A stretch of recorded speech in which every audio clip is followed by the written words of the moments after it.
सत साहिब सतगुरुदेव की जय। बंदी छोड़ कबीर साहिब जी की जय। बंदी छोड़ गरीबदास जी महाराज जी की जय। स्वामी राम देवानंद जी गुरु महाराज जी की जय हो।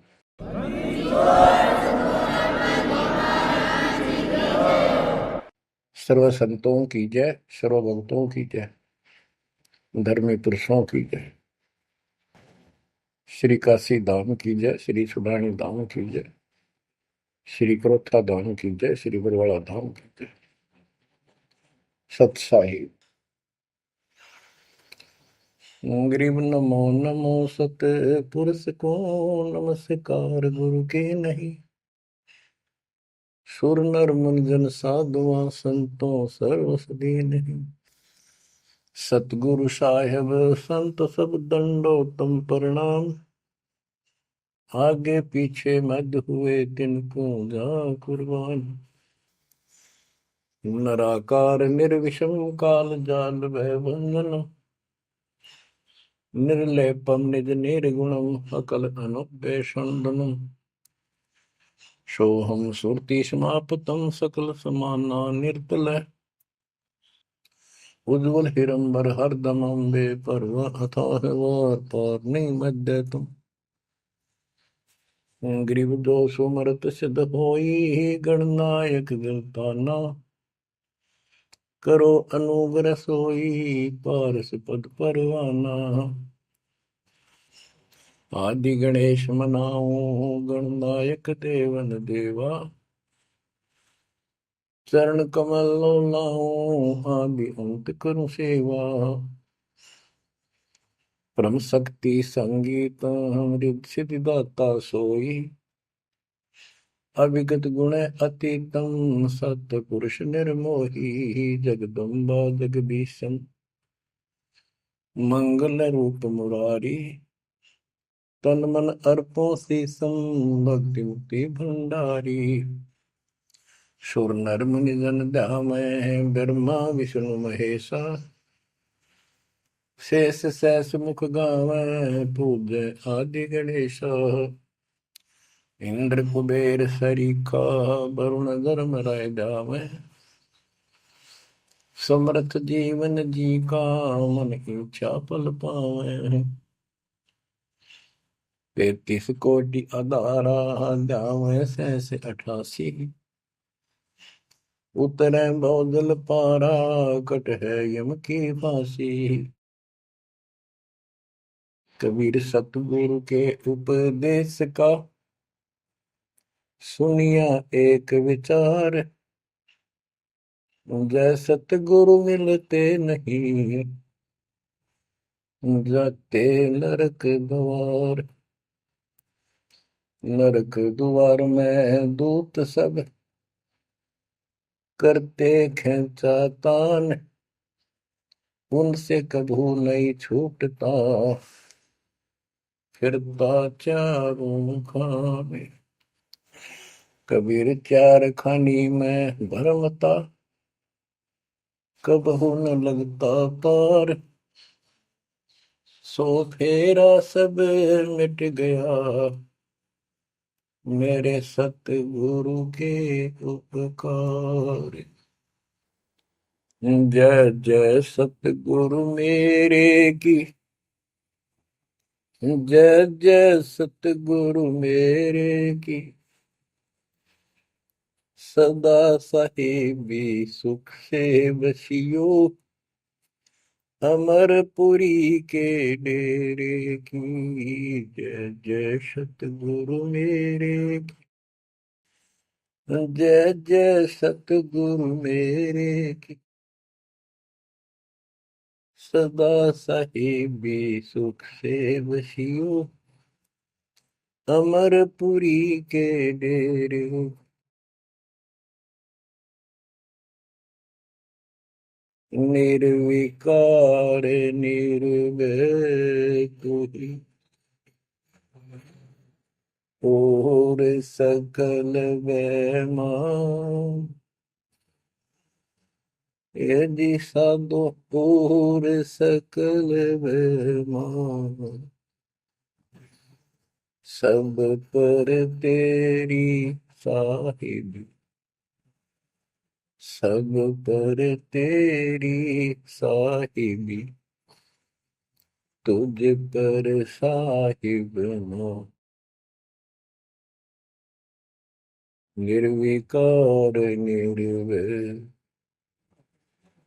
निर्विकार निर्भय तू ही, पूर सकल बना, हे जी साधु पूर सकल बना, सब पर तेरी साहिब, सब पर तेरी साहिबी, तुझ पर साहिब ना, निर्विकार निर्भय। परम पिता परमात्मा कबीर परमेश्वर जी की असीम रजा से बच्चों हमें अपने घर का ज्ञान हुआ। काल के लोक के पीड़ा कितनी भयंकर है, इससे डर बना इसका ज्ञान होने से, और सतलोक के सुख की चाह बनी। आपको ये सच्चा मार्ग, सच्चा ज्ञान, सच्चा भगवान और सच्ची भक्ति पूर्ण पूर्ण सतगुरु प्राप्त है। अपनी किस्मत को सराहा करो, ये बंदी छोड़, उस मालिक के गुण गाया करो। ये परमात्मा, हम इतने निकम्मे इंसानों पर आपने कैसे दया कर दी, हम कैसा जुल्म करके आपको छोड़कर इस गंदे लोक में आए।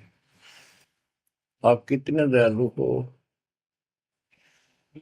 गरीबदास जी कहते सतगुरु आए दया करी, इस गंदे लोक में झांके भी कोई नहीं ऊपर जाने के बाद। गरीबदास जी कहते सतगुरु आए दया करी इसे गंदे लोक में, और उस सुख स्थान को छोड़कर, जैसे केशव और कबीर रूप में जब मालिक दोनों रूप धारण करके आपस में चर्चा करते हैं, हमें समझाते हैं। केशव कहता है कहो कबीर क्यों उतरे ऐसे मुल्क मलिन, इसे मलिन लोक में क्यों आए आप, और वो छोड़े हीरे मोती लाल वहां ऐसे सुख सुविधा छोड़े आप। तो कबीर साहब कहते हैं भवसागर में आए हैं जीव हमारे लाल, इनके लिए आया गोता मारो स्वर्ग में जा बैठू पाताल, गरीब दास ढूंढता फिर अपने हीरे मोती लाल। देखो सतगुरु आए दया करी ऐसे दीन दयाल, बंदी छोड़ वृत्तास का उसका गुण है। बंदी छोड़ काल के लोक से छुड़वाने वाले, और जक्ष अग्नि प्रतपाल हमारा पालन पोषण धारण पोषण करने वाले वही हैं।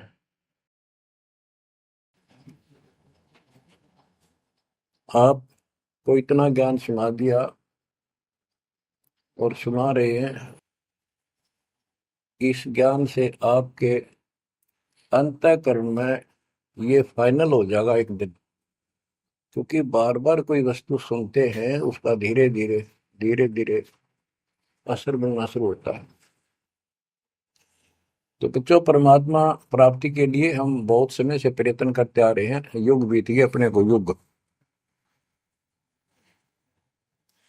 अब आपको सर्वंगी साक्षी के अंक की वाणी सुनाता हूं, क्योंकि इस अमर वाणी से अमर ग्रंथ से हमारे को ये पता चलेगा कौन सी साधना गलत है, हम किन को संत साधु मानते थे, वो कितने सफल रहे या असफल रहे। ग्रीव चुंडित मुंडित भद्रा, मोनि मैल न पावे, दो मर पान ठडे सरी ये दो जक धक्के खावे। चुंडित बड़े बड़े जटाधारी, बाल रखे हुए हों, कंठी माला पहन रखी हो, कान कून पड़वा रखा हो, या रखो वैसे मूंड मुंडवा रखे हो, गले में मालाएं हो, राख लपेट रखी हो, या कति सिर कोरा कचकोला कढ़ा रखा उस तरह करवा कर और गेरुए कपड़े भगवा कपड़े पहन रखे होते हैं, कुछ सुर्फे पीवे और ठंडे स्त्री खड़े होकर तप करते हैं, ठंडे स्त्री बोलते हो। तो कहते हैं गरीब चुंडित मुंडित भद्रा मौनी मैल न पावे। कुछ मौन रखते हैं, ड्रामा करते हैं, ढोंग करते हैं कि साधु बोलता नहीं भाई, 6 साल से मौन बैठा है, और संकेतों से काम करे सारा, बात कहनी हो लिख के दे दे, वैसे संकेत कर दे, पानी पीना है मुंह का हाथ लगा दे। तो ये सिर्फ पाखंड है, भक्तिहीन इंसानों के ये कर्म है। गरीब चुंडित मुंडित भद्रा मौनी मैल ना पावे, धूमर पान ठडेसरी दोजक धक्के खावे। दोजक माने नरक। ये मैल नहीं पावे, सतलोक प्राप्त नहीं कर सकते, ये नरक में धक्के खाएंगे। गरीब योग नहीं यो रोग है, जब लग नाम न चीन, घर घर द्वारे भटकते भेख बिना यकीन। ये योग माने साधना भक्ति नहीं है, ये तो मान बढ़ाई का रोग लगा हुआ है। जब तक सच्चा नाम निज नाम नहीं मिलेगा, सच्ची भक्ति नहीं मिलेगी, ये जन्म मरण का रोग यूं का यूं बना रहेगा। और घर घर द्वारे भटकते भेख बिना यकीन। गिर भेख लिया तो क्या हुआ, जब लग नहीं विवेक, तीन काल निपजे नहीं, नहीं मिटे कर्म रेख। ये भेख लेना होता है, किसी विशेष पंथ में उसकी वेशभूषा ग्रहण कर लेते, दीक्षित माने जाते हैं। जैसे वैष्णो परंपरा के व्यक्ति एक कंठी माला गले में डालते हैं, सफेद बाणा पहनते हैं, तिलक लगाते हैं, बड़ी बड़ी दाढ़ी पूछ रखते हैं, इनको वैष्णो साधु बोलते हैं। दूसरे कनपाड़े हैं, कान पड़वा लेते हैं, उनमें बाला जैसी मोटी मोटी मुद्रा डालते हैं, बड़ी बड़ी जटा रखाते हैं, सुल्फे पीते हैं, चिमटे रखे। गरीब भेख लिया तो क्या हुआ, जब लग नहीं विवेक, तीन काल निपजै नहीं, नहीं मिटे कर्म रेख। कि ये अलग से कोई वेशभूषा बना के भाई ये आडंबर कर भी लिया, बिना विवेक बिना ज्ञान के इससे कोई लाभ नहीं होगा। तीन काल निपजा नहीं, यानी कदे भी लाभ नहीं होगा, कभी भी नहीं मिटे कर्म रेख, यानी कर्म के दंड पाप कर्म नहीं कटेंगे। गरीब अध कपाली तपत है, तल सिर ऊपर पैर, दम का खोज न जाने ही, क्या दे ही सुबर। क्या बताते हैं कि कोई ऊपर न पैर कर आसन पर नीचे सिर करके तपता है, कोई किसी प्रकार से कठिन साधना करता है, कि तुम श्वास के सिमरण का दम का खोज न जाने ही, क्या दे ही सुबैर। आप ठीक से भक्ति नहीं जानते, जो श्वास का सिमरण है उसका ज्ञान तुम्हें नहीं है, फिर इस शरीर के साथ क्यों दुश्मनी कर रखी है, इसकी दुरुक्ति कर रखी, इसको इतना कष्ट दे रहे हो। गरीब यादे ही सोंगी नहीं, महंगी रत्नों मोल, जय जाने तो राम जप, नहीं कुल कपाट न खोल। या दे ही मनुष्य शरीर इतना सस्ता नहीं है, युगों युगों अच्छे पुण्यों के कारण, धर्म भक्ति करने के कारण मानव शरीर प्राप्त होता है। इसको ये बहुत कीमती है, इसको ऐसे बकवादों मत को। पर तो साधना नहीं करते, करते हैं तो ये शास्त्र विरुद्ध करते हो, ये सब गलत बताइए। गिर पर्वत डूंगर क्यों चढ़ो, बस्ती तो जो न गाम, बन बस्ती में एक सा, जाके हृदय राम। पर्वत डूंगर क्यों चढ़ो, कहीं जाने की आवश्यकता नहीं है। परमात्मा की सच्ची भक्ति अपने घर पर करो, कहीं भी करो, वो सच्ची भक्ति होनी चाहिए। ग्रीव सत्य पुरुष निर्गुण कला, सरगुण कल्प विनोद, ओहम सोहम से भिन्न अक्सर को सोहद। परमात्मा कबीर जी की भक्ति करो। और ओम सोहम तो आपको बता ही रखा है, इससे भी अलग एक मंत्र है, उस मंत्र को विशेष ध्यान से जाप करो। गिरि बिना साड साडू नहीं, सुनो सियानी लोए। सारा बरस बादुआ, कारज सिद्ध न होए। जैसे समय पर बारिश होती है तो उससे फसल अच्छी होती है, बगैर किसी समय के बारिश होती है तो उससे कोई लाभ नहीं होता।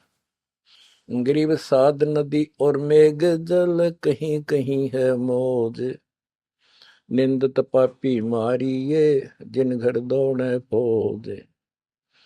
गरीब दैत दल धर्मल, असुर दल आसगे।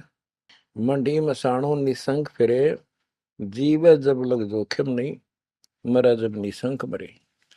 यानी सच्ची भक्ति, परमात्मा कबीर जी की सत साधना पूरे सतगुरु से लेकर जो साधना करता है भक्त भक्तमती बच्चे, वो कहते हैं मंडी मसाणों, शमशान घाटों पर, मंडियों पर जो लोग जहाँ पूजा बकवाद करते हैं, और राक्षसों के झुंड ये भूत प्रेत घूमते फिरते हैं, कि इन मकी निसंग फिरो, निर्भय होकर घूमो, जीव जब लग जोखिम नहीं, और मरो जब निसंक मरो, कि परवाह ना करना। परमात्मा कबीर जी कहते हैं, गरीबदास जी कहते हैं, परमात्मा कबीर जी इतने सक्षम है, अपने भगत को इतने जीवन रहेगा, इतने कोई टेंशन नहीं होने देंगे, कोई दिक्कत नहीं आने देंगे। मरा जब निर्भय होकर शरीर छोड़ देना, आपके लिए विमान तैयार मिलेगा, टेंशन ना लेना। गरीब चंद्र सूर्य की आयु लग, जे जीव का रहे शरीर। सतगुर से भेटा नहीं, तो अंत कीर का कीर। चंद्र और सूर्य, चांद और सूरज की आयु लग, यदि जीव का शरीर रहे और सच्ची भक्ति पूरे सतगुरु से प्राप्त नहीं हुई, तो कितनी साधना करता दिखता, अंत में कीड़ा मकोड़ा, कीर का कीड़ा। गरीब एक पलक जुग जीवना, जे सतगुरु भेटा होए। रोम रोम तारी लगे, सुरति सुहंगम पोए। कि एक पलक यानी कुछ समय के लिए भी सच्चे सतगुरु की आपने संगत सत्संग सुन लिया, तो धीरे धीरे आत्मा उसको कैच करती चली जाती है, रुचि बढ़ती चली जाती है, और फिर अंत में दीक्षा लेकर अपना कल्याण कराता है। गिरिब डेरे डंडे खुश रहो, खुशे लहन मोक्ष। ध्रुव प्रहलाद उधर गए, तो डेरे में क्या दोष। अब जैसे बहुत सी धारणाएं गलत पैदा कर रखी है, कहाँ कहाँ से समझाई आपको। इतने उल्टी सीधी बातें घर कर रखी है, हमारे हृदय में डाल रखी है, प्रत्येक व्यक्ति को अज्ञान से भर रखा कूट कूट कर। कई कहते हैं कि गृहस्थी पार नहीं हो सकते, बाल ब्रह्मचारी रहो, उनकी मुक्ति होगी। गरीबदास जी स्पष्ट करते हैं कि डेरे डंडे खुश रहो, खुश रे लहन मोक्ष। यदि ब्रह्मचर्य का पालन करने मात्र से मोक्ष होता है, तो ये हिजड़े तो पहले पार हो जाए, इनका तो कोई दिक्कत को नहीं किसी प्रकार की। फिर कहते हैं ध्रुव पर लाद उधर गए, फिर डेरे में क्या दोष। डेरा माने गृहस्थी। ध्रुव 5 साल की आयु में इन्हें कठी साधना की, ये पिछले संस्कारों से ऐसे रिजल्ट मिलते हैं। इनको परमात्मा मिले विष्णु रूप में, इसने राज मांगा, इसको राज मिल गया। इसका भाई उत्तम को राज दे दिया गया था, जो इसकी मौसी का बेटा था, और वो किसी लड़ाई में मारा गया। इकलौता पुत्र शेष ध्रुव बच गया उत्तान पात के। तो वो राज जो मां ने कर्म फोड़ के एक भगत को सताकर अपनी बहन को भी सताया था, इस सुरीति ने, जो उत्तम की मां थी। ध्रुव का भाई उत्तम था, मौसी का बेटा। तो उसने इतने कर्म खराब किए, अपनी बहन को सताया, ध्रुव भगत को तंग किया, उसका लात मारी, धक्के मारे, अपने बेटे को राज दिलाया। परमात्मा की लीला देखो। उत्तम युद्ध में मारा गया, ध्रुव को फिर वो राज मिला। ध्रुव की अपनी भी शादी हो चुकी थी और उत्तम वाली पत्नी भी ध्रुव के साथ लगाई गई। तो कहने का भाव ये है, बकवाद नहीं चले, वे विचार परमात्मा को कति पसंद नहीं। पर शादी विवाह कभी मना नहीं किया। ब्रह्मा विष्णु महेश तीनों शादीशुदा, और इनके उपासकों को ब्रह्मचारी रहना चाहिए। अच्छी बात है, बकवाद नहीं करनी चाहिए, लेकिन ये एक गलत धारणा बनाना अच्छी बात नहीं। डेरे डंडे खुसरो हो, खुसरे लहन मोक्ष, दरु प्रहलाद उधर गए तो डेरे में क्या दोष। प्रहलाद को 10 साल की उम्र में भगवान प्राप्ति हुई थी, यानी नरसिंह रूप धारण करके परमात्मा उसके लिए आए और उसके बाप राक्षस को मारा, प्रहलाद को राज दिया। प्रहलाद का विवाह हुआ, प्रहलाद का पुत्र बैलोचन हुआ और बैलोचन के राजा बलि हुए। जो प्रहलाद का पोता था राजा बलि, जिसने 100 अश्वमेघ यज्ञ की और परमात्मा बावना बनकर आए और उसका वो यज्ञ खंड किया, पाताल का राज दिया। तो कहने का भाव ये है कि जब तुम मानते हो ध्रुव और प्रहलाद पार हो गए, तो जब ये पार हो गए तो गृहस्थी में क्या दिक्कत है। यदि जिस तरह ये लोग दिखावा करते हैं, जंगल में चले गए तपस्या करते हैं, एक टांग पर खड़े हैं, कोई ऊपर न पैर करके तपस्या कर रहा है, कोई 5 धूणी ला रहा है, कोई पानी में खड़ा है, अगर ऐसे ही भगवान प्राप्ति हो तो 12 नंबर तक कभी ना गृहस्थियों का। जबकि साधना थी यही थी, डेरा डंड खुश रहो, अपने घर रहो, भक्ति करो, धंधा करो, निर्वाह करो, निर्वाह के लिए काम करो। जैसे गीता अध्याय 3 श्लोक 9 में कहा है कि अर्जुन, यदि तू एक स्थान पर बैठ कर भक्ति करेगा तो तेरा निर्वाह कैसे चलेगा। कर्म सन्यासी की बजाय कर्म योगी बन, काम भी कर, राम भी रट। 8वें अध्याय के 7वें श्लोक में कहा कि तू युद्ध भी कर और मेरी भक्ति भी कर। यानी काम, युद्ध से कठिन तो काम होता ही नहीं। तो यह बताते हैं, और गरीब गाड़ी बाहो, घर रहो, खेती करो खुशहाल, साईं सिर पर राखिए तो सही भक्त हर लाल। गरीब डेरे डंड खुश रहो, खुसरे लहन मोक्ष, ध्रुव प्रहलाद उधर गए तो डेरे में क्या दोष। जैसे गलत धारणाएं पैदा कर रखी है कि मोक्ष तो उसको प्राप्त होगा जो घर छोड़ जाएगा, जंगल में कठिन तपस्या करेगा, परिवार का मोह त्याग देगा और ब्रह्मचारी जीवन जिएगा। तो यहाँ गरीबदास जी स्पष्ट करते हैं कि डेरे डंड खुश रहो, ये खुश रे लहे ना मोक्ष, अपने घर पर रहो आराम से। यदि ब्रह्मचर्य का पालन करने मात्र से और जंगल में बैठ जाने से मोक्ष होता है, तो ये खुसरे इजड़े तो सारे पार हो जा।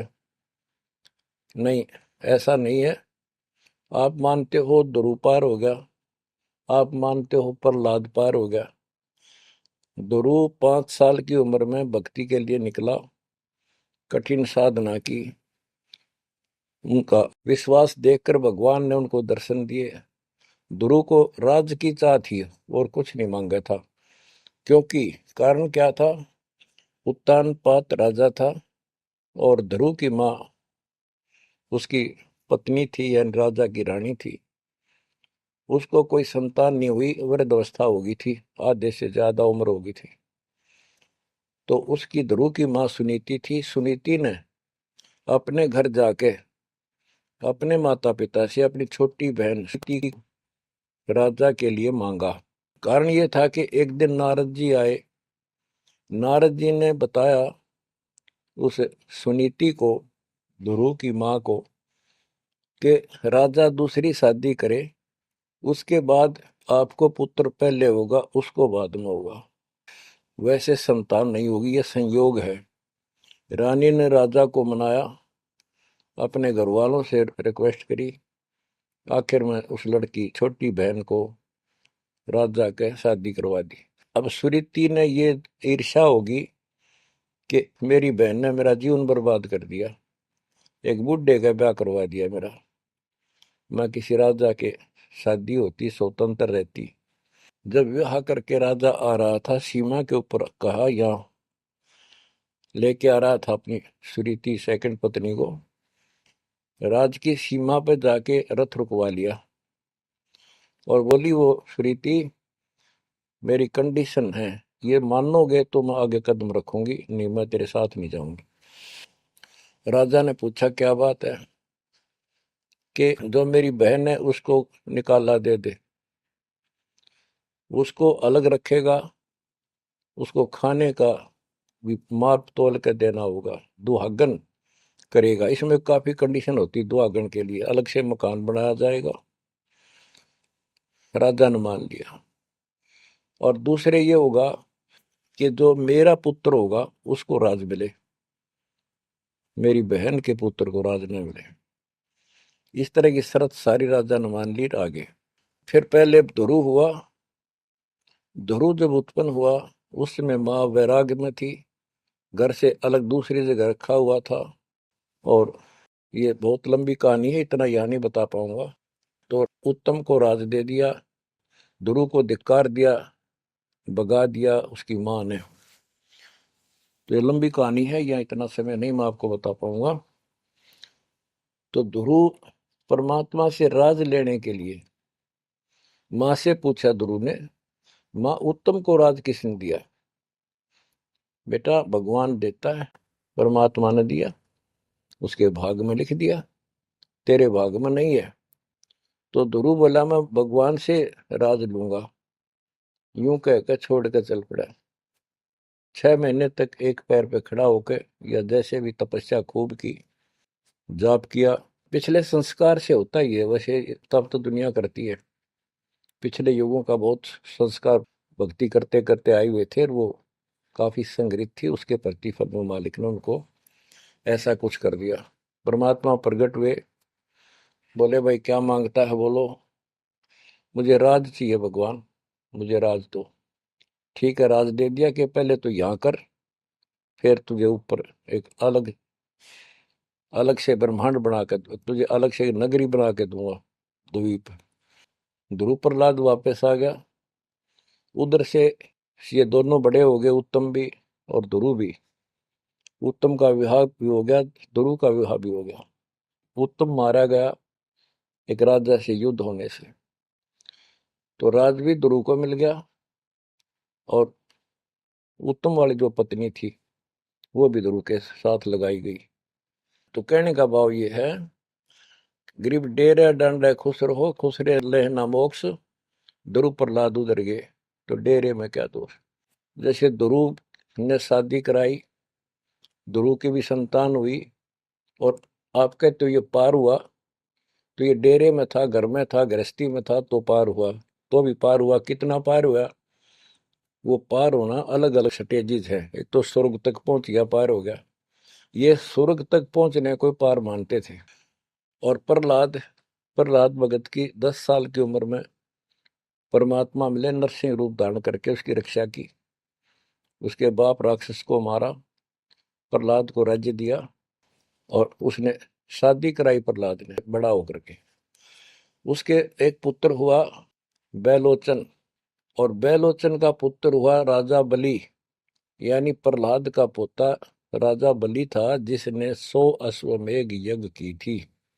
और भगवान बावना रूप धारण करके उसकी 100वीं यज्ञ को खंड कराने के लिए गए थे। तो कहने का भाव ये है कि गरीबदास जी कहते, डेरे डांडे खुश रहो, खुश रे लेना मोक्ष, ध्रुव प्रहलाद उधर गए। इनका उद्धार हो गया। कितना हो गया वो उस भक्ति से पर निर्भर करता है। तो इस गृहस्थी में क्या दोष। बच्चों, ये वाणियां कैप्सूल रूप में बना रखी हैं, जैसे पुड़िया होती है। इस एक पंक्ति में बहुत बड़ी कथा इसके अंदर भर रखी है। ये सुनाता हूँ। गरीब ज्ञानी को सतगुरु मिले, खोजी दीन ताड़, सिर पर सत कबीर है, उड़ी भरम की बाढ़। हमारी यह भरम की बाढ़, हमारी सब शंकाएं समाप्त कर दी कबीर भगवान के अमृत ज्ञान। कबीर और ज्ञान सब ज्ञान ली, कबीर ज्ञान सो ज्ञान, जैसे गोला तोड़ का करता चले मैदान।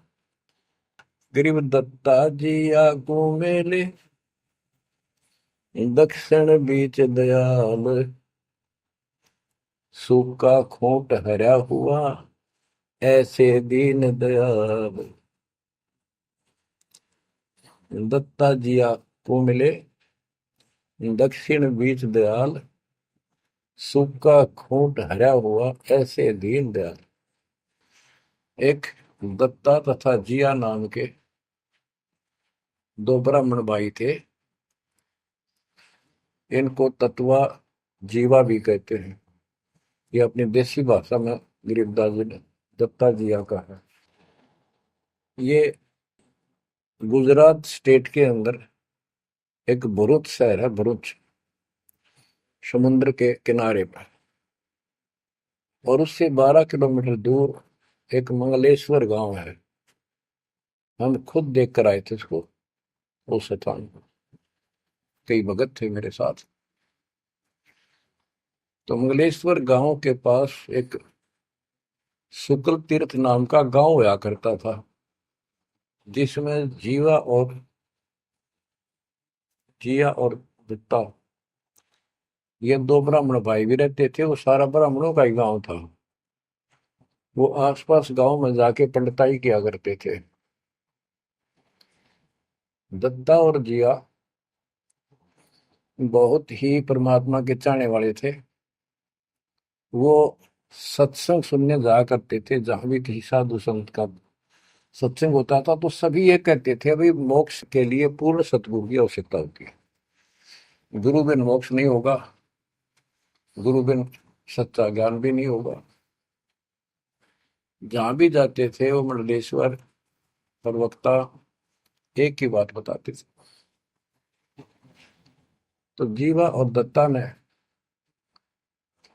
तत्वा ने दोनों भाइयों ने विचार किया कि भाई जहां भी हम सत्संग जिसका सुनते हैं वही हमें तो बहुत पूर्ण गुरु लगे।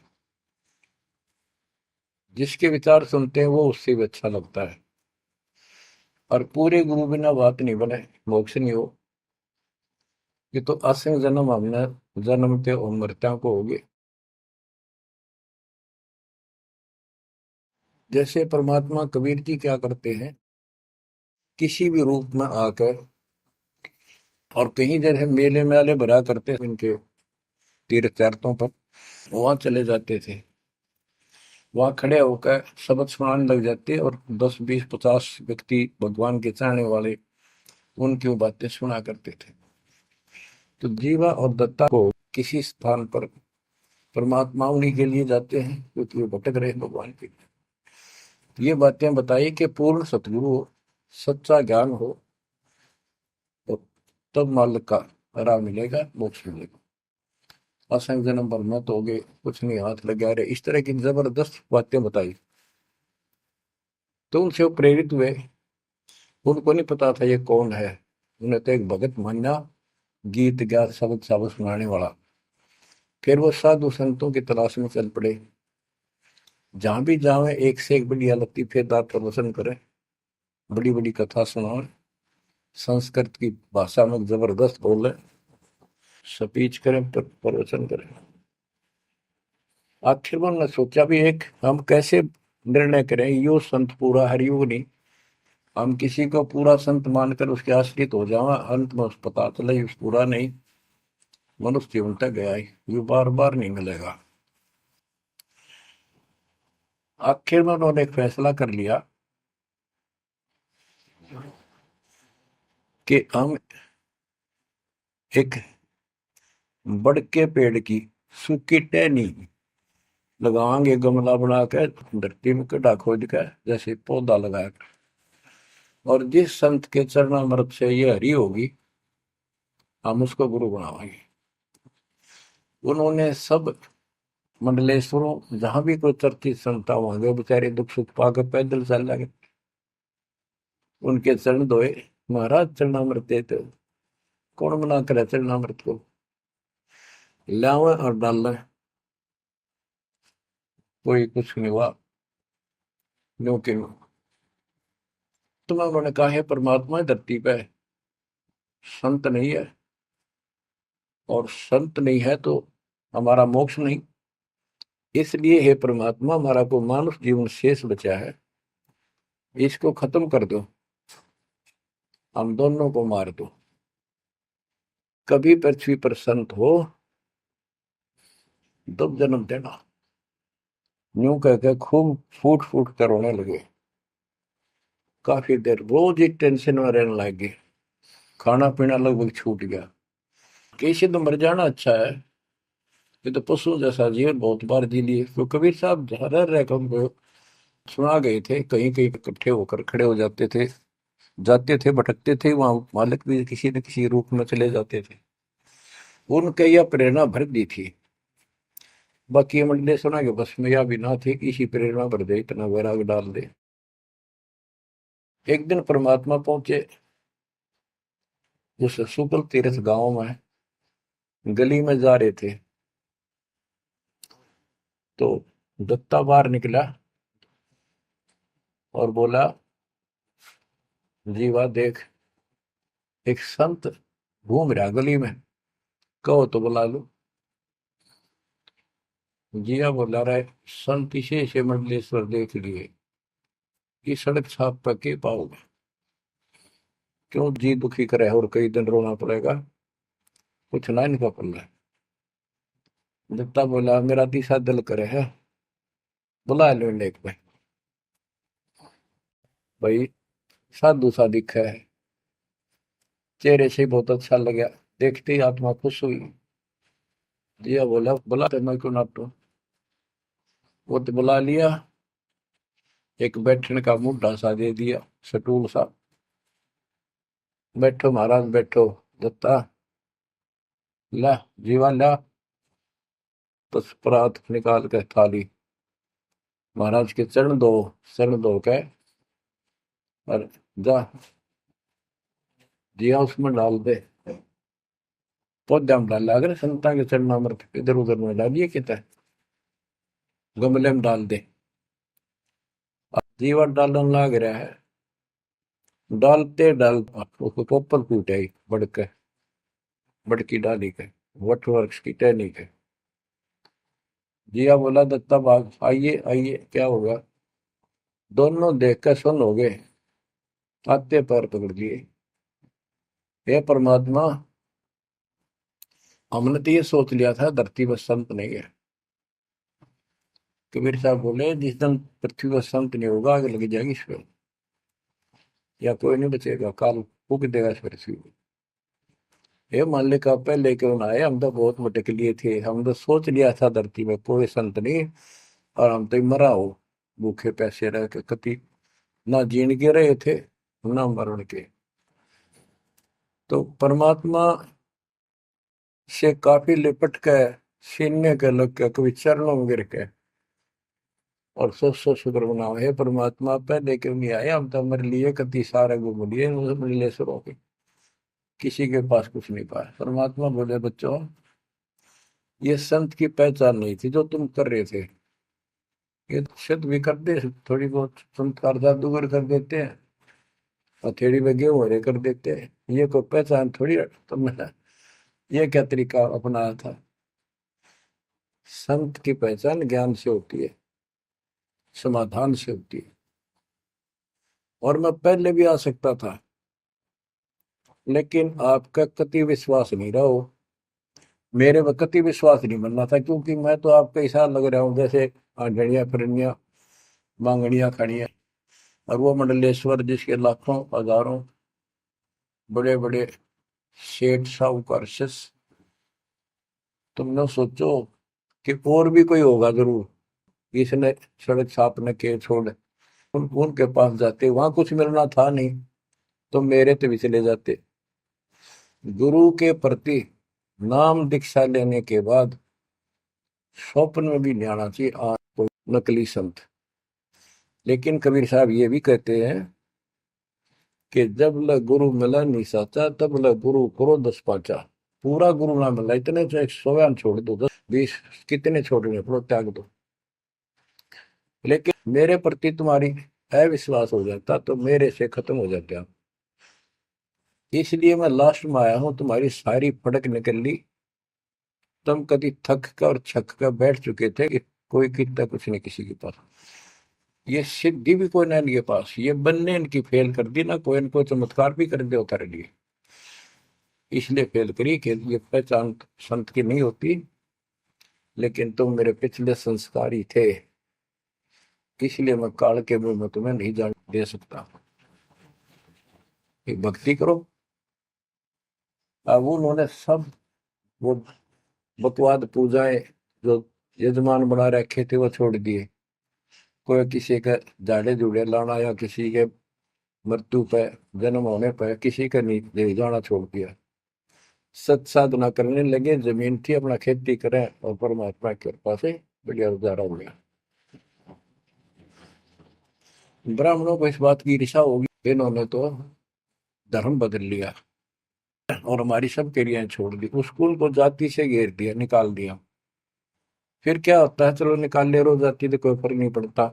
उन्हें तो अपना कमा के खाना था और भक्ति करनी थी, मोह पाना था। एक का लड़का था, एक का लड़की थी, दोनों भैया जवान हुए। ब्राह्मणों को यहाँ शादी के लिए जावे, रिश्ते के लिए लड़की का सब मना कर दिए, तुम तो जाति बहिष्कृत हो, हम तुम्हारी कन्या का वहां नहीं लेंगे, रिश्ता नहीं बनेगा। दोनों टेंशन में आ गए। कबीर साहब बोले ऐसे करो, तुम ये अफवाह फैला दो कि भाई जीवा का लड़का और दत्ता के लड़के की शादी कराएंगे उस दिन, और वो तो हमारे बच्चा ने उठता नहीं, हमने तो आपस में ब्याह करना पड़ेगा इनका। ये सारा सुरसराट फैला दिया। पंडितों की पंचायत हुई। उन्होंने कहा भाई, विचार किया कि ये तो निकम्मे में होंगे सो होंगे, फिर बच्चों का क्या दोष है।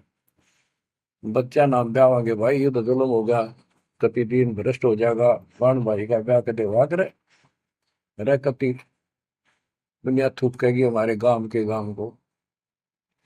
पंचायत होने के बाद 10-20 आदमी आए, इन बोले भाई सुन दो, यो कदम नहीं उठाओगे तुम, यह बेटी हमारी है, बेटा हमारा है, हम इनका रिश्ता करेंगे। दोनों का रिश्ता हो गया। परमात्मा बोले देखा बेटा, मांग लेगी ना फटकड़ी रंग भी आया तो खा हो गया, ब्याह भी हो गया, अब सारे काम हो गए, टेंशन ना लो। तो बच्चों मुश्किल से आसान करेगा आन के, एक केसो बंजारा उतरा जान के। तो कहते हैं ऐसे कोई दिक्कत आओगी तो मालिक 100 समाधान निकालेगा, पर निकालेगा तब जब आप उसके प्रति पूर्ण रूप से समर्पित हो जाओगे। गरीब आसन अचल कबीरे का, सबका सतगुरु एक, ब्रह्मंड 2100 समझ ले, या धूमे के सिरेख। कि 21 ब्रह्मांड को देख ले, ये धूमे के सिरेख यानी कति नासवान, बिल्कुल अस्थाई, इनका कोई अस्तित्व नहीं। अब साइंस ने ये सिद्ध कर दिया, साइंटिस्टों ने, खगोल भूगोल के जानने वालों ने, खगोल भूगोल के जानने वालों ने ये सिद्ध कर दिया है, पृथ्वी भी घूमती है, सारे लोग घूमते हैं। यहां तक भी सिद्ध हो गया कि सूर्य भी चला है, लेकिन पूरे ब्रह्मांड के साथ चलने से इसका पता नहीं लग रहा, ये घूमते हैं। कहने का भाव ये सारे ऐसे लटके हुए हैं जैसे पतंग। गरीबदास जी ने कहा सर्वलोक ऐसे है जैसे पतंग आकाश में लटके पड़े हैं, और जिस दिन भी इसका अंत होगा, सारे एक दूसरे से टकरा टकरा कर आग लग जाएगी, या कोई ठीक ठिकाना नहीं है। और क्या बताते हैं परमात्मा, गरीबदास जी बता अपने भगवान के बारे में, गरीब आसन अचल कबीर का, सबका सतगुरु एक, ब्रह्मंड 2100 समझ ले, या धूमे के सिरेख। 21 ब्रह्मांड को से सब नासवान धूमे के साथ धूसी उठ रही है। Nothing else. तो इस शरीर में देखो अपने ना, ये कितना सुंदर लगा है, कितना अच्छा, कितना प्यारा। हरकत खूब, एक्सरसाइज इसमें करा, कुश्ती इसमें करा, छलांग इसमें लगा ला। यह मालिक की कृपा से सारा कुछ हो रहा है, उसने इसमें शक्ति दे रखी है। और जरा सी उग चुक हो जा, हाथ ना उठा आदमी का, अदरंग मार जब वो है पहलवान। तो परमात्मा कहते हैं इस कच्चे शरीर में इतना मत भूल है, भगवान को ना भूल है। ये लोक अच्छा नहीं है, या कोई भी ठीक नहीं है, या जो दिखाई देता है सब नाशवान है। गरीबदास कहते हैं, दृष्टि प्लस फना है धर्म बर कैलाश, या कृत्रिमवादी झूठ है बनावटी। ये सारा बनावटी है। सुरत समो श्वास, कृत्रिमवादी, ये बनावटी लोग हैं सारे। जैसे करने नो दीदार में प्यारा है, एक शब्द है संत परमात्मा कबीर साहब का। उसमें बताया है कि आदि माया की नी चतुराई, और झूठी बाजी पिंड रचाई, ताका प्रतिबिंब डारा है। सतलोक की जो व्यवस्था ऐसी ही है, उसमें भी बहुत द्वीप है, और ऐसे ही मानव स्त्री पुरुष शरीर है, लेकिन वो अमर है, ये नासवान है। ये समझो मिट्टी के, और वो स्टेनलेस स्टील के, सोने के। वहां का जो शरीर है वो अमर है। वहां के देवता रूप हम सब देव देवी रूप हो जाते हैं वहां पर, लेकिन इस भक्ति के शक्ति से होते हैं। तो उसकी नकल कर रखे आप, टोटली नकल। ये शरीर कितना सुंदर लगा आपका, मृत्यु के बाद इसको फूकते हैं ना, 1 किलो राख हो जाती है। और ये देखो क्या था ये, बच्चों क्या बताया जा रहा है, यहाँ का सब सब व्यवस्था कति नकली और नाशवान है। चारों वेदों का ज्ञान नकली, जिनको हम भगवान मानते थे वो भगवान नकली। हमारे को कति मूर्ख बनाकर रख रखा है। हमारी ऐसी स्थिति थी आज के दिन, आप इसने मानो चाहे ना मानियो, 100 की 100 साची है। हमारे बस की बात नहीं, ये याद तो रखनी पड़ेगी आपने, आपका बस का भी नहीं है कि इसने इस मन हटा लो। इसके मन हटाने की विधि हमारे पास है। इस ज्ञान को जरूर सुनते रहो, 100 काम छोड़ कर सुनो जब तक दाता ने रजा कर रखी है। ये आपको अंदर से मांझ देगा आत्मा न कति, आत्मा को इतनी प्रबल कर देगा ना, वो कति अटक कर खड़ी हो जाएगी उस मन के साथ एक दिन। इसका डट का मुकाबला करेगी, तजब्बा हाथ खड़े कर दे है यार, मन डरा दे इसने, नो हो जाएगा, काम छोड़ देगा, और नहीं नो हो जाएगा, नुकसान हो जाएगा। इस ज्ञान से इतनी मजबूत हो जाए कि होने दे जो होगा, और मरे गए तो फिर यू काम लग के चाटांगे। ज्ञान बिना बात नहीं बना करती। गोरख से ज्ञानी गणे, दुनिया ज्ञान बढ़ताती फिर है, और बहुत सी छोटी छोटी बातों से प्रसिद्धि पता नहीं कौन पाले हैं। कोई कहते बड़ा बाल ब्रह्मचारी है, उसी से उसकी महिमा होगी। गोरख से ज्ञानी गणे सुख दे जति जिहान, और सीता सी वो बारिया संत दूर स्थान। इस ज्ञान को सुनते रहो, अठैया भक्ति जो दे रखी, ये आपकी इस आत्मा को इतना प्रबल कर देंगी, ताकतवर बना देगी, रेसलर। जब वक्त आओगे यहाँ से जाने का, इस मन में पटक देगी ठाक है, और सब मोह ममता से मन एकदम हट जाएगा, पट जाएगा। हटा नहीं, हटाए नहीं हटता है इस ज्ञान से और इस भक्ति की ताकत से। तब पीछा छूटेगा आपका, कदे बात बनाए इस बात ही नहीं बना करते, काम नहीं बनेगा। या सब कुछ झूठा। जैसे व्यापारी लोग क्या करते हैं, भैंस का काटड़ू मर गया बच्चा, उसकी खाल उतरवा के उसमें तूड़ा भरवा दिया करें ना। उसका मुंह होता है पुछड़ पुछड़, और बाल बूढ़ ऐसे ही होते हैं, और भैंस के सामने रख दे, वो उसी को अपना बच्चा मान लेती है, उसको चाटती है, लाड करती है।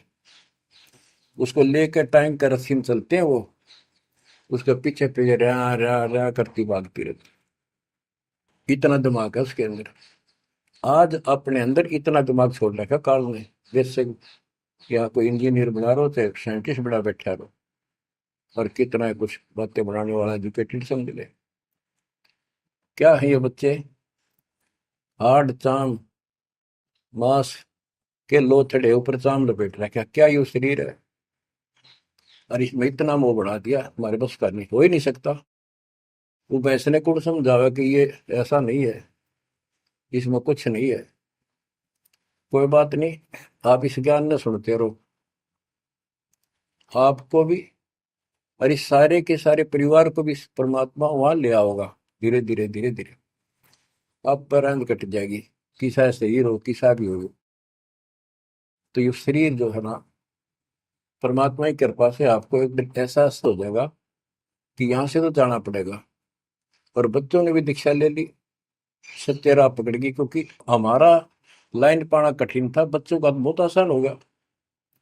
तो माता पिता से ही राह पर चल रही है, लग जाएंगे कि ये तो जन्म से ही इस मार्ग पर चलते, इनकी तो मुक्ति गारंटीड है।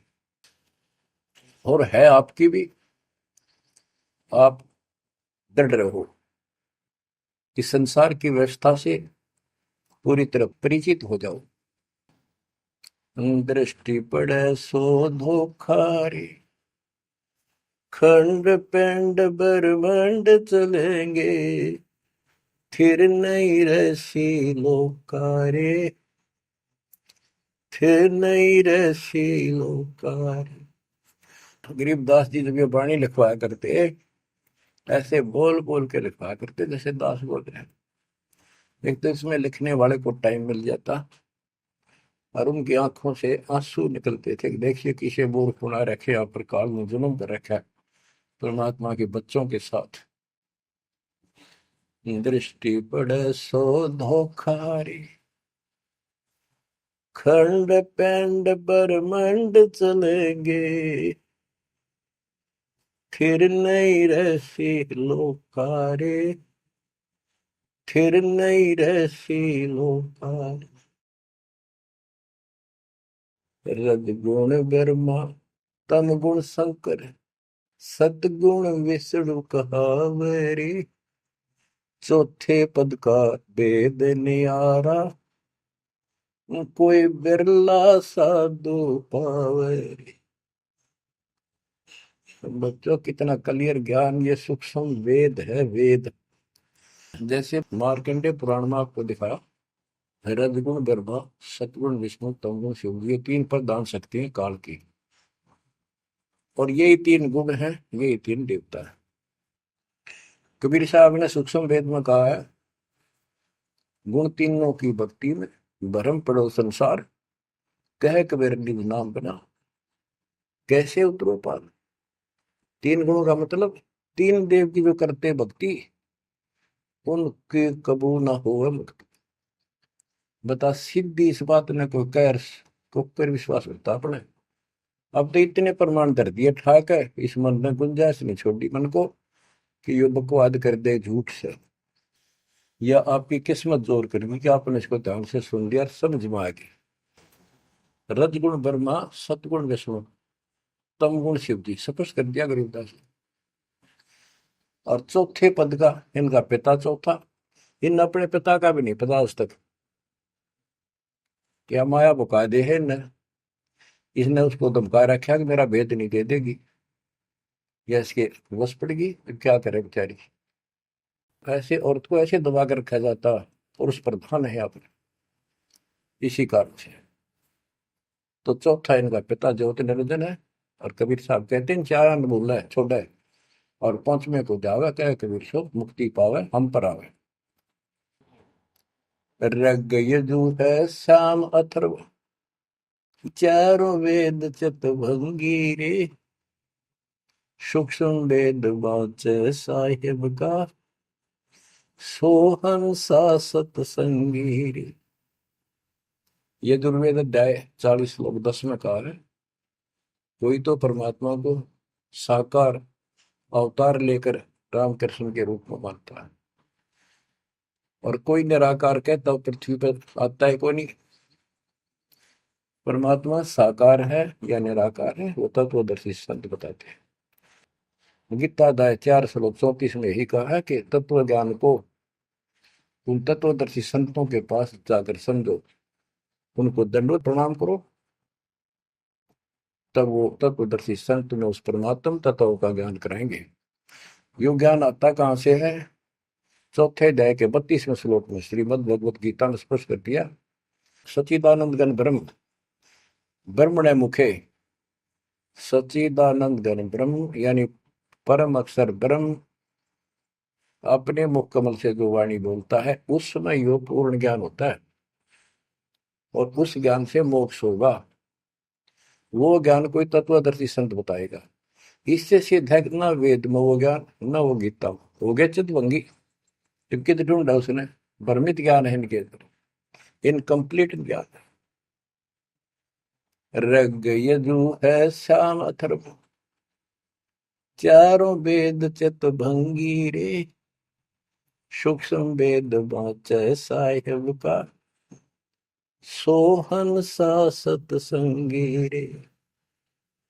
आज आप वो सूक्ष्म वेद बाँच रहे हो, सुन रहे हो, पढ़ रहे हो, आप हो वो सत्संग। सूक्ष्म वेद बाँचै साहिब का, सोहन सा सतसंगी रे। बच्चों आप वो सूक्ष्म वेद सुन रहे हो, पढ़ रहे हो, बाँच रहे हो, आप वास्तव में सत्संगी हो। अलंकार अग है अनुरागी, दृष्टि मुष्टि नहीं आवरी, अकैलोक का वेद न जाने, फिर चार वेद के गावे। जब तुझे ऊपर के अकैलोकों का ज्ञान नहीं, अकैलोक वो चारों अमर लोकों को अकैलोक भी कहते हैं और लास्ट वाले को नामी और अकैलोक भी कहते हैं, ऊपर वाले को। अकय का अर्थ होता है जिसने आज तक किसी ने ना बताया हो ना कहा हो उसकी जानकारी। तो ऊपर का ज्ञान तुम्हें है ही नहीं। इन चार वेदों ने कितना है पढ़ लो, कितना है कंठस्थ याद कर लो, कितना इनमें इनके अनुसार साधना कर दो, मोक्ष नहीं हो सकता। बच्चों कमाल की बात देख लो, ये वेद ऋषि पट का जख मार कैसे ले गए, किससे समझ में नहीं आई। कबीर साहब कहते गुरु बिन वेद पढ़े जो प्राणी, समझे न सार रहेगा। चारों वेदों में कितना भी और मंत्र नहीं है। यजुर्वेद अध्याय 40 मंत्र नंबर 15 में एक ओम नाम है, स्पष्ट लिखा है उसमें, ओम करतु समर किलवे समर करतुम समर। ओम नाम का जाप काम करते कैसे करो, विशेष कर्तव्य समझ कर मनुष्य जीवन का और कसक के साथ, नथिंग एल्स, और कोई भी क्रिया। ऐसे गीता चारों वेदों का सारांश है। 8वें अध्याय के 13वें श्लोक में लिखा है ओम इति एक अक्षरम ब्रह्म व्यवहारण मां मनुसंग्रम, यह प्रियाति तदन देह सयाति परमाम गतिम। मुझ ब्रह्म का केवल एक मंत्र है, इसका एक अक्षर का अंतिम सांस तक इसकी जो भक्ति करता है इससे प्राप्त होने वाली मुक्ति प्राप्त करता है ब्रह्म से। श्री देवी महापुराण के अंदर 6ठे स्कंद में हिमालय राजा को देवी फाइनल कर देती है कि राजा तू और सब बात छोड़ दे, मुक्ति चाहता है तो मेरी साधना ही भूल जा, तो ब्रह्म की भक्ति कर। उसका ओम नाम है, वो ऊपर दिव्य आकाश रूपी ब्रह्म लोक में रहता है, तेरा कल्याण वहां चला जाएगा। गीता अध्याय 8 श्लोक 16 में कहा कि ब्रह्म लोक में गए हुए पुनरावृत्ति में उनकी जन्म मृत्यु सदा रहेगी। अलंकार अग है अनुरागी, दृष्टि मुष्टि नहीं आवरे, अकैलोक का वेद न जाने, चार वेद के गावे। गीता अध्याय 15 श्लोक 4 में कहा है कि ज्ञान की प्राप्ति के पश्चात परमेश्वर के उस परम पद की खोज करनी चाहिए, जहाँ जाने के बाद साधक फिर लौटकर संसार में कभी नहीं आते। आवे जावे सो हंसा कही है, परम हंस नहीं आया रे, पांच तत्व तीन गुण दूरा, या तो कहिए माया रे। सुन मंडल सुख सागर दरिया, परम हंस परवाना रे, सतगुरु मंदी वेद लखाया, है सतलोक निदाना रे। वो परम पद, वो परम स्थान, वो सतलोक है, दादानी के बाद लौट कर गए। अगम दीप अमरापुर कोई, जा हिल मिल हंसा खेल रे, दास गरीब देश है दुर्लभ, साचा सतगुरु बेलर, दास गरीब देश है दुर्लभ, साचा सतगुरु बेलर। अगम दीप अमरापुर कोई, अमरपुर, अमरपुरी सतलोक अविनाशी परम धाम सनातन परम धाम, जा हिल मिल हंसा खेल रे, वहां मौज मस्ती से में रहते हैं भक्त सारे बच्चे। दास गरीब देश है दुर्लभ, साचा सतगुरु बेलर। वो लोग, वो देश बहुत दुर्लभ है, लेकिन सुलभ है सच्चे सतगुरु से। तो बच्चों, आपके ऊपर दाता ने कसर नहीं छोड़ रखी, इस सत्संग ने सुनते रहियो। इसके या थोड़े दिन की रजा है, घड़ी नहीं हुआ करती, कार्ड में सुहान देनी आप अच्छी तरह ठीक से विचार करने बैठ के। कोई बात ना, ये रिकॉर्ड हो रहे हैं, इनको आप बाद में आपको दिए जाएंगे, रोज दिल्ली सुनो और भक्ति करना, और परमात्मा की कृपा से का बेड़ा पार होगा तुम्हारा। नोट कर लेना, सह परिवार सतलोक जाओगे, मालिक आपको मोक्ष दे, आपकी बुद्धि मालिक में दर्द करे, इस गंदे लोक की यथार्थता तुम्हारे सामने आंखों के आगे घूमने लग जा, और सतलोक की चाह प्रबल हो जा। जहां साता भाषा हुई, मन कर्म वचन समरियो सब। परमात्मा आपको मोक्ष दे, सदा सुखी रखे। सत्साई।